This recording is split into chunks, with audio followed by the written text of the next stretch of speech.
U.S. military says it has seized a Venezuela-linked oil tanker in the North Atlantic. The U.S. Coast Guard has been tracking the ship for more than 2 weeks after it couldn't seize the tanker in the Caribbean, and it was put under U.S. sanctions in 2024 for carrying Hezbollah-owned cargo and for providing a form of support to the Iran regime. Let's bring in senior Pentagon reporter Louis Martinez and ABC contributor, former UK national security official Steve Hill for more. Hi, Louis. What's the latest here?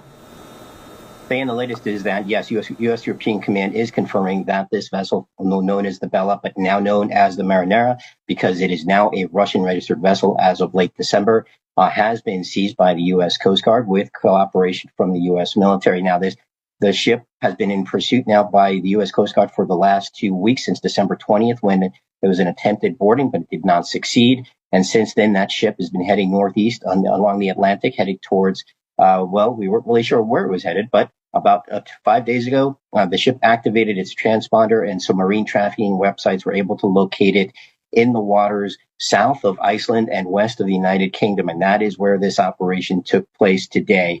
What we understand is that the U.S. military cooperated with U.S. Coast Guard, as happened in those 2 earlier seizures, by transporting the Coast Guard, because the Coast Guard is the law enforcement element that is able to conduct these kinds of interdictions of sanctioned vessels. We understand that the vessel, as you mentioned, was not carrying any oil, but it was headed towards Venezuela in the Caribbean about 2 weeks ago when that seizure was attempted. And we do know, as of right now, that it appears, given that U.S. European Command has confirmed this, that the operation appears to be completed. Steve, what could this mean for U.S. relations with Russia and the efforts for peace in Ukraine?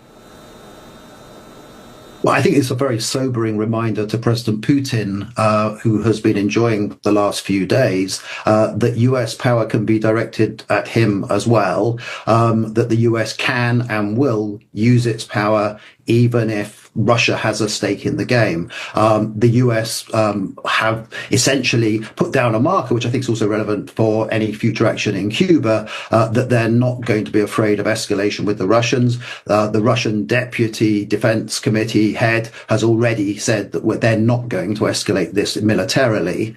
The danger, of course, is that something happens that's not anticipated.